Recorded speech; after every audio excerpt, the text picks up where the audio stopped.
So, good afternoon, everyone. I'm Linda Siraj. I know many of you here. Some of you I don't know, who don't know me. I just want you to know that I'm a friend of Lydia's.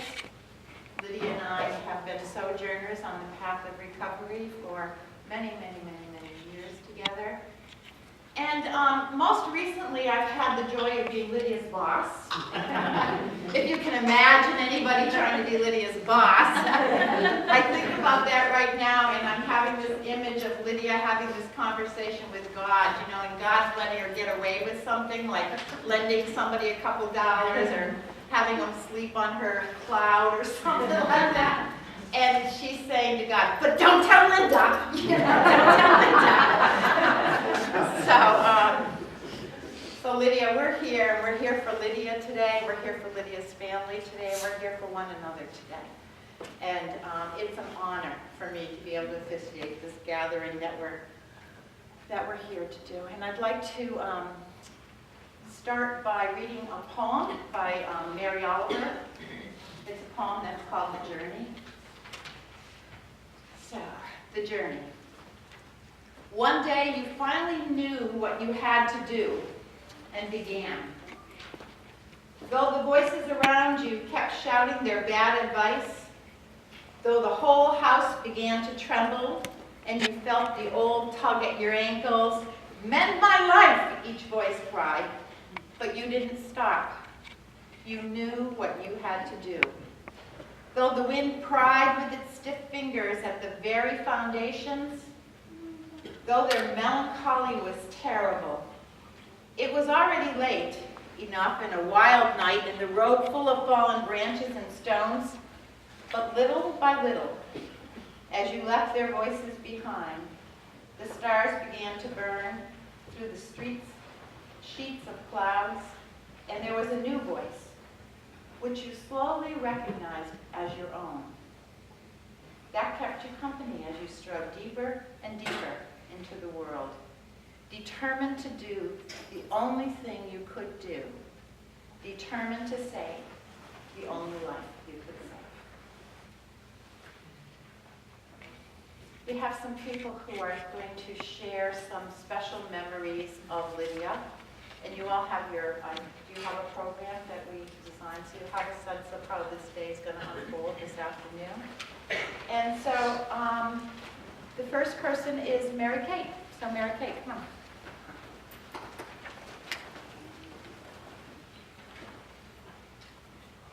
Hi, everybody. I'm one of Lydia's co-workers from the Recover Project and friend in recovery. I wrote this from the Recover Project in remembrance of Lydia, and it's just called Remembering Lydia. Your spirit lives here, encouraging us to be gentler, more spiritual people. This is one of the dozens of notes left in memory of our dear Lydia Gillespie, who left this earth over Father's Day weekend, 2015. Lydia was a coordinator at the Recover Project, which meant she was responsible for holding safe space for our community, welcoming newcomers, connecting people to resources, and creating conditions for healing. This is no small order, especially for someone who moved up into this position first as a member and then as a volunteer peer leader of the same community she was charged with supporting. And Lydia's work never ended when she left the RP. She was notorious for lending money, taking people and animals into her home, and for being generous to a fault. So many people have agreed she is a woman who would literally give you the shirt off her back. Aside from her tremendous generosity, other notes left for Lydia mention her peaceful, warm spirit, beautiful soul, and her loving and sweet energy. Her quirky sense of humor, huge, innocent heart, her unconditional kindness, and a shining smile that could make anyone's bad day better. Many of the notes express a sense of timelessness in the connections that Lydia created. You were amazing and always will be, no matter what. You always made me feel special. Gone way too soon. missed but never forgotten, and always in our hearts. Some remembered her as a best friend, like a sister, a grand lady, and most heartbreakingly, my Valentine. Lydia was said to be the very heart and smiling face of our community room, and her absence is a tremendous loss to all of us. She was loved by so many that her leaving has created a ripple effect of grief, evidence of the powerful impact her presence has had on all of us. Her life and sudden passing will continue to make ripples in our community, as each new loss seems to add on to the last, like a drop of rain joining the ocean of grief that encompasses each one of us who are affected by the disease of addiction. We believe Lydia's impact will continue well beyond her time here. Lydia shined here on earth, and we all wish that she finds the peace she always longed for.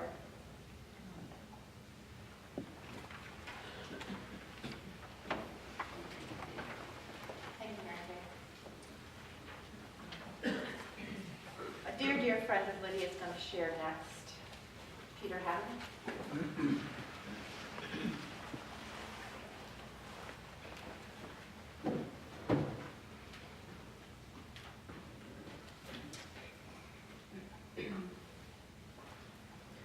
Well, I hate Mary Kate because she said everything I was going to say. And I almost didn't make it because I was home lying on my bed in the air conditioning playing Candy Crush Saga. So, you know, it's funny. I was thinking about Lydia and borrowing money, and if someone asked her for $20 and she only had 10, she'd borrow 10 from someone else at 100% interest, and then lend it to the person and pay them back. And she would do that. She was generous to a fault.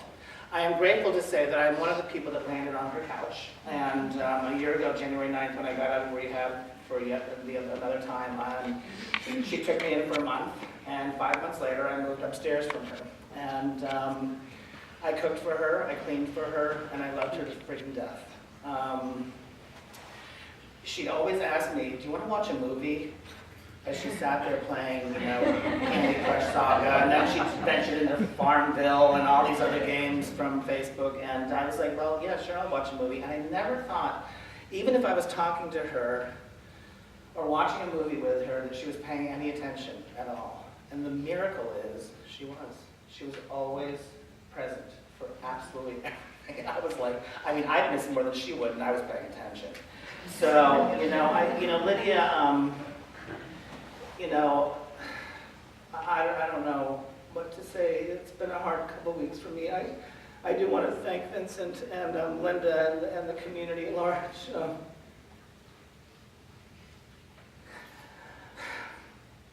For the last 2 weeks, I had to isolate myself off a little bit for a couple of days because I couldn't take the calls, and I didn't want to talk to anybody. And I have to say I'm grateful that today is here. And I know I won't forget her, won't forget this day, but I'll never forget the generosity that we shared, the fighting that we fought. Oh God, we could have fights. And she would win. And I would bow down, I'd cower, I'd come down and apologize within seconds. And she was my best friend. She was my downstairs neighbor, but we lived as roommates. And I'm so grateful I had a key to her apartment. And I'm so grateful that she had a key to mine, and that we trusted each other so well. And I will miss her, but she will always be in my heart. You know, I have this thing. I think she was kind of like a comic actress. She had a little bit of Lucille Ball and Julia Louis-Dreyfus and the Three Stooges in her. And I want to just tell you the funniest thing about sleeping on her couch, because she woke up a lot that night. I was a very light sleeper, and I also fell asleep very early. But she has a peanut M&M kind of obsession, and she probably still does. And she would wake up in the middle of the night and stagger into the living room, and she'd grab the bag of M&Ms, and they would continue to spill. And she would sometimes crawl to get them. Or she would just take the half-empty bag and go to her room and lie in the bed, play a couple rounds, eat a few M&Ms, and start snoring again, which all of you know she snores.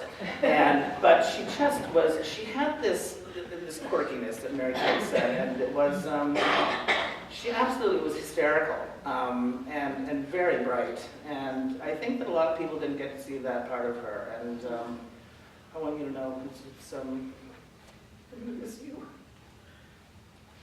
Blessings.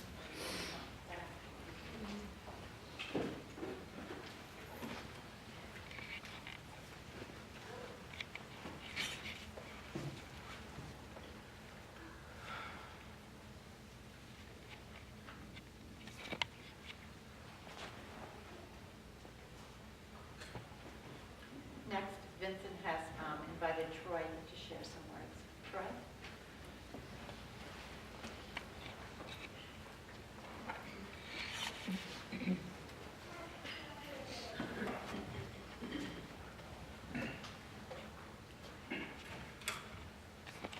Well, what can I say about a woman that I've known for several years that's always had a wonderful heart, you know, and was always there for me when I needed her and when I needed someone to talk to. I was another person who slept on her couch for 3 months.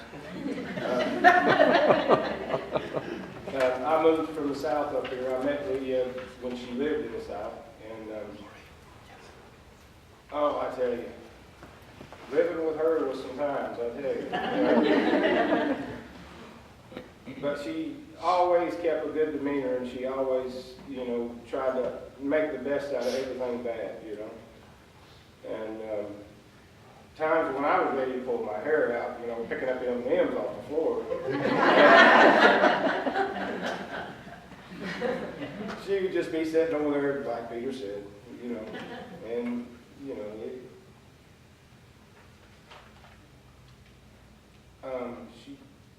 she talked me into moving up here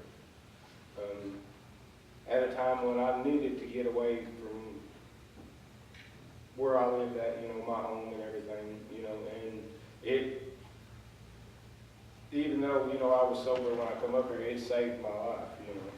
I've had setbacks, you know, and everything, and everyone knows how it is when you first move to a new area and you don't know anyone. Or I'm not saying everyone knows, but I'm sure people do. And she was just such a wonderful person, you know. All the years that we had talked and known each other, she was my best friend. And she is going to be missed by me very dearly.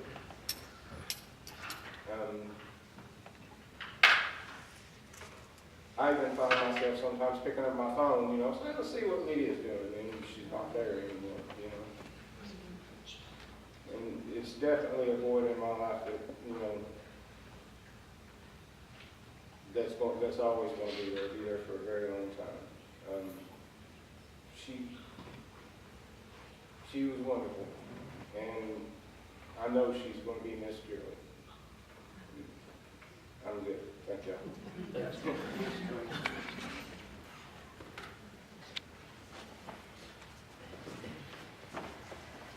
I remember when Troy came to town, Lydia was on fire. Troy's coming, Troy. Lydia, meet Troy. And we love meeting you, Troy. Welcome to our community. Well, thank you. This next person is someone who I'm really looking forward to hearing from, Laurie.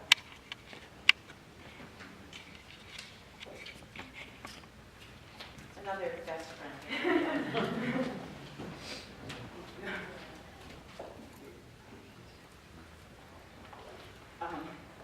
Hi everyone, my name is Laurie, and Lydia was also my best friend as well. And I just feel like the luckiest and most grateful person in the world to have her best friend.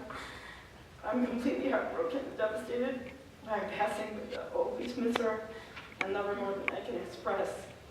And I've been really emotional. I'm sorry that I'm like reading, but I just wanted to talk a little bit about my relationship with her, and I knew I'd forget everything if I was up here, so I hope you don't mind me reading. But I met Lydia in 1992 when I had just moved from Buffalo to Los Angeles, and I started working at an allergy clinic, and Lydia was the medical billing person. And I'm a pretty shy person, so I was just so happy because Lydia was so energetic and wonderful and outgoing, and we quickly became very close friends. She's so sweet, lovable, and so full of life, as I know you all know. She loved to laugh, and she, just like Peter was saying, she made me laugh so much. She was hysterical. She's so goofy and young at heart, and she would just always say exactly what she was thinking. She was also so incredibly caring and empathetic, and she just had this amazing ability to get people to share and tell her the most intimate things. I don't know how she did it, but she was amazing in that way. And I think she just made people feel so comfortable because she, would be comfortable sharing details of her own life and her, good and bad qualities. And she, I think, let people, be comfortable sharing about what they were going through. It was just amazing. She was also, I think, everyone said she was the most generous person I've ever met. She would give so much of her money and time to people, and she would help anyone and everyone, even if it meant that she didn't have things for herself. And it's truly remarkable how she would just take people in that didn't have a place to live and then help them until they get back on their feet. And I can tell you, Lydia helped me more than I can even say. She was just so amazing to talk with about everything. We just talked endlessly. And I would tell all about everything that was going on in my life. And she was so thoughtful and insightful. And she gave me brilliant advice and support. She would have made the best psychologist, and I know she loved her job at the Recovery Project because I think she did get to touch so many people's lives. She truly was my inspiration to be a better person. Lydia and I did a lot of fun things over the years. We went to movies, out to eat, hiking, amusement parks, Halloween haunted houses. We even went to psychics to get our fortunes told. We also loved going to concerts, and we saw a lot of bands together, especially one of our favorite bands, Depeche Mode. And she told me once that she got to go backstage and meet Depeche Mode before I knew her, and she was always really excited about telling that story, that she was really happy to meet them in person. She was so awesome with children. My son Adam loved Lydia so much, and when she would come visit us, I think she was so young at heart, and she made kids feel so comfortable. It was just wonderful to see her around my son. He loved her so much too.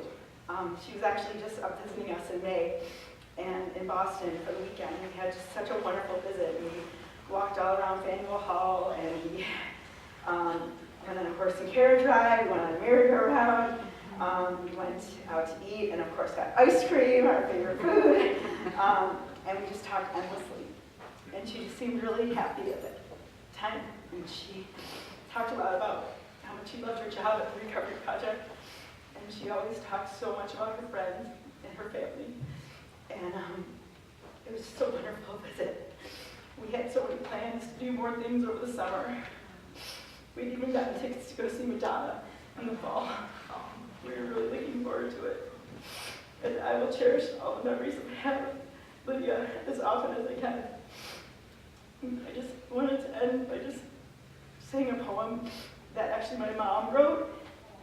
And I just wanted to say that I'm trying to live by this poem because, especially now I realize, that you really have to appreciate all the moments you have with your loved ones because life can just change in an instant. This poem is called Live in the Moment. Live in the moment. It's all we really have. Savor the present, the now. Truly be in the moment. It's all we really have. The now is the present, the gift. I love you, Lydia. Thank you.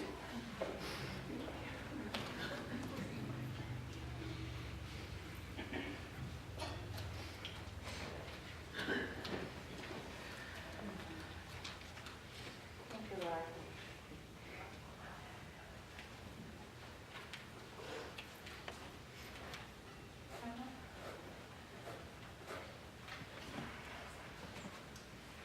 So we'll take a little minute to go in and listen to Nate, who is going to play Song for Lydia.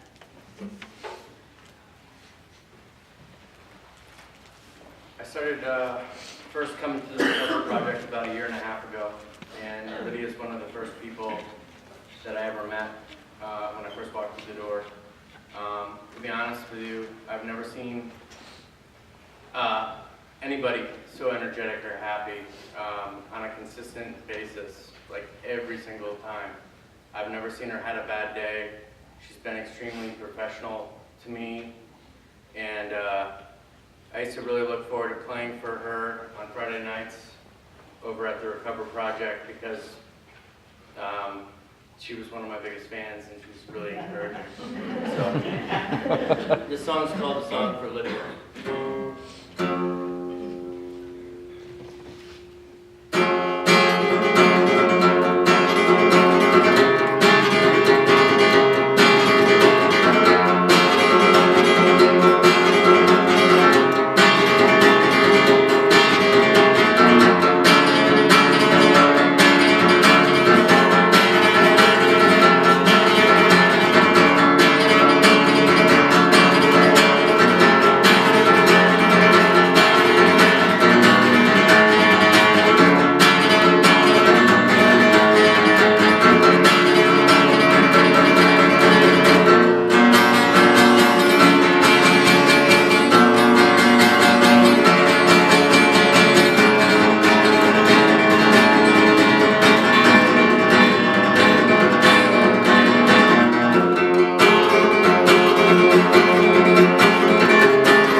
Some of you know Lydia's brother Vincent, and now all of you are going to get to know Lydia's brother Vincent. He's planned this afternoon, and he's been so attentive to every detail, and he's just a blessing. Vincent.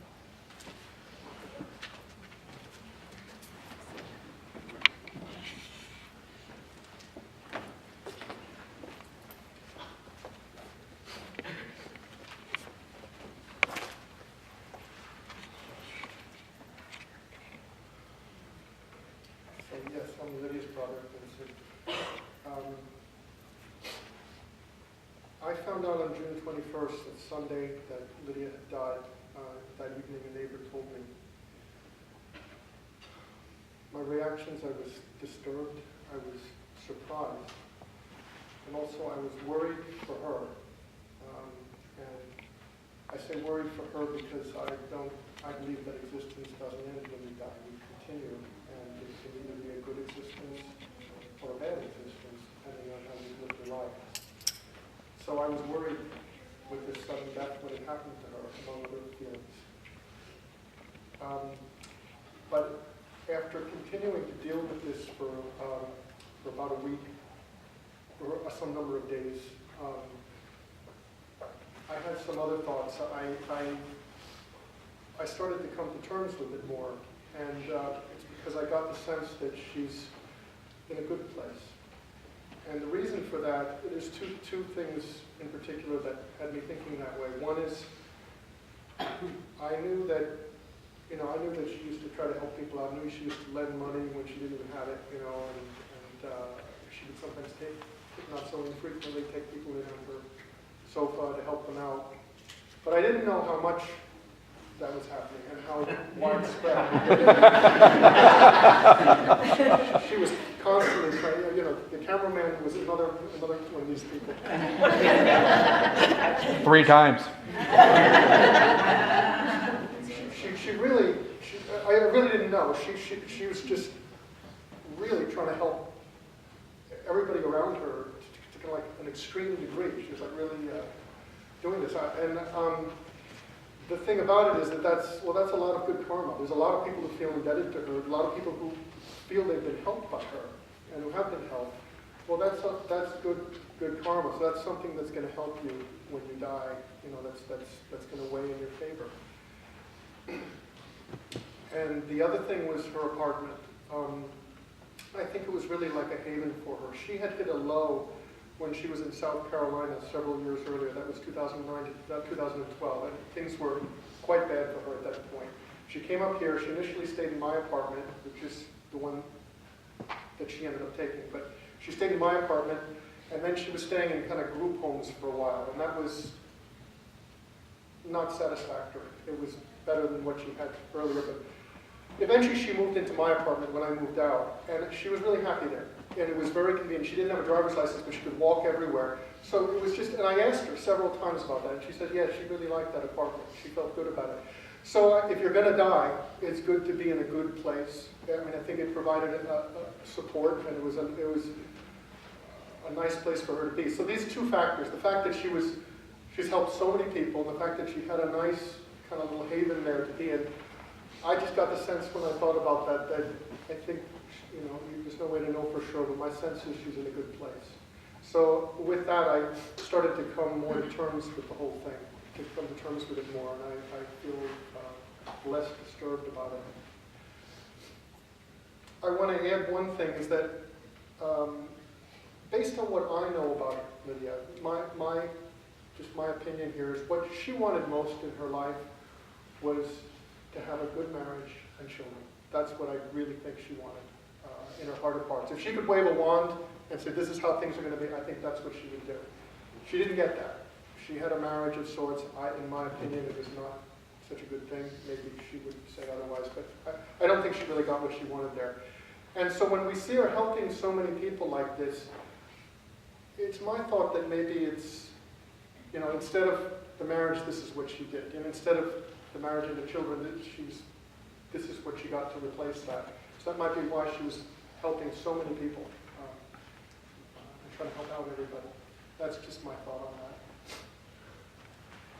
Okay, so I'm keeping this very short. What I want to do is I want to ask you all to do a loving kindness meditation towards Lydia. And the reason for this is that, I've been involved in Buddhist meditation, Theravada Buddhist meditation for many years. And my understanding, this is a Buddhist practice, my understanding is that when you do this meditation, this kind of meditation, people in another world, people who have died, they can feel it, and they can benefit from it. So here we have, I'm guessing, 50 people. And if all of our minds are directed toward this, I think it could be a blessing for her. So a couple of things. I think it's important, first of all, for me to say, I just don't want to give the wrong idea. I'm not an expert in any way in this practice. There's people who can master these Buddhist practices, I'm not one of them. So I don't want to give, so I just felt I should say that. So what we'll do is just 5 minutes, and I will lead you. I'll give certain phrases. I'll repeat certain phrases, like, Lydia, may you be happy. May you be peaceful. And what I'll ask you to do is just, I'll speak out loud. You just think the thoughts. You just think, like if I say, may you be happy, you will try to imagine her being happy. Try to feel goodwill towards her. And if I say, may you be peaceful, try to imagine her as peaceful. Try to send goodwill and affection towards her. And it might help if you could imagine, if it helps, you can imagine like beams of light going into her or something. If it helps, or if it doesn't, you don't need to do that. And one more thought before we start is, I've heard meditation teachers talk about this. Sometimes when people do this, they get frustrated because in the beginning, you don't feel that affection, you don't feel that goodwill. Don't worry about it. Don't beat yourself up. You know, this is a practice that you develop over time. I'm just asking you to try. That's all. Just try. So, okay, so I'm gonna start here. So you just close your eyes, keep your back straight, try not to move too much. Try to be still. And I'll lead you. Lydia, may you be happy.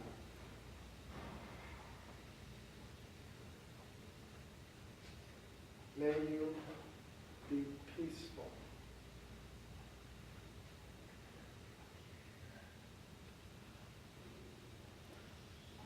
May you be well and healthy.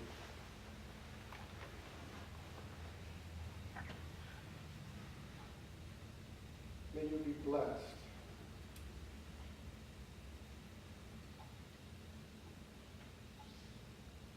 May you be free of suffering.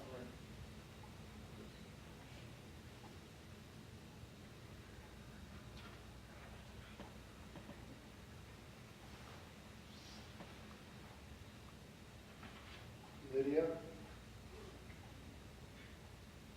may you be happy.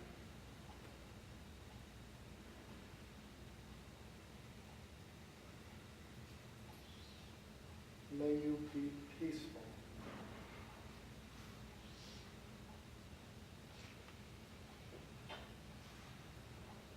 May you feel content.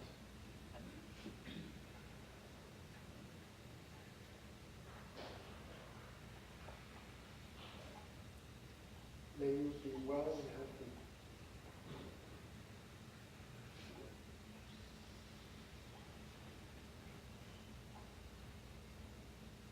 May you be free of suffering.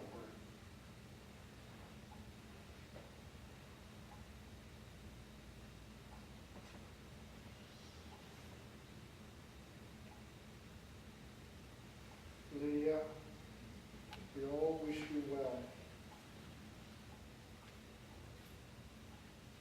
May you be happy.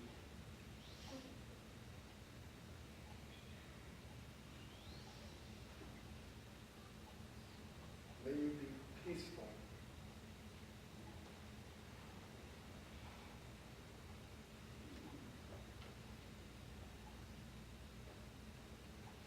May you be well and healthy.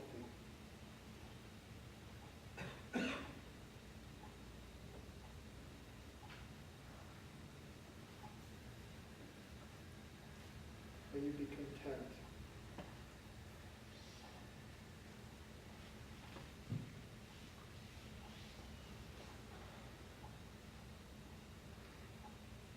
May you be free of suffering.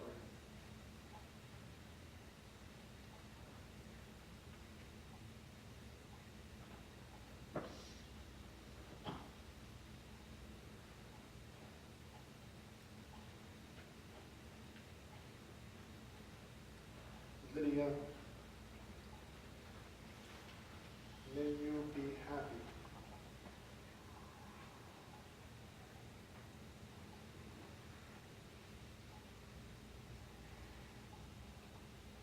May you be peaceful.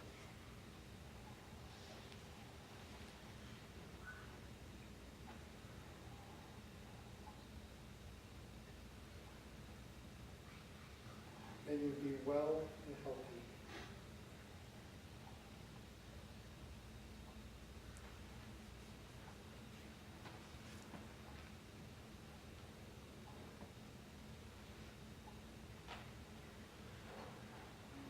May you be blessed.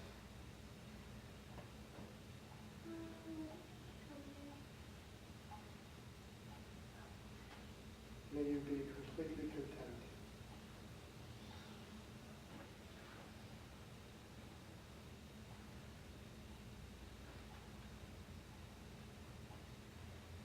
May you be free of suffering.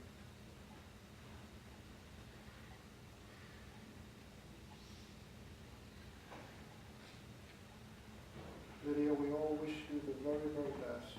There's many people who care about you. We wish you to be happy and peaceful and free of suffering. That's about 5 minutes. And thank you for participating in this. Just a couple of thoughts is, if you feel like it, if you feel inclined to, you can actually do this on your own as well afterwards. And I would, if you feel like it, I would suggest, if you're inclined to, I would suggest maybe once or twice a day for a couple of weeks, if you feel, just if you move to, and longer if you want to. I hopefully was able to feel that, was able to be blessed by that. Guess that's everything.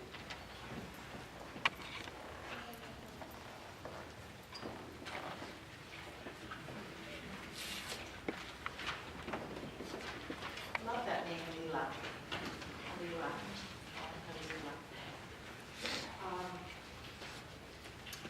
So we have some time that we'd like to open the floor for some sharing of people's personal memories. And there's quite a lot of people here, and we've got about 10 minutes. So we're asking, people to be mindful of that fact. And if there's a vignette, a story, a phrase, something you can share about Lydia, just raise your hand and I'll point, call. And you can do your sharing either right from where you're seated, or if you're more comfortable, come on up and stand right here. You don't have to come all the way up here to do that share. But we're going to start with Uncle Bill. Hi. I'm Lydia's Uncle Bill, and I just want to say how badly I feel about her death. She was born in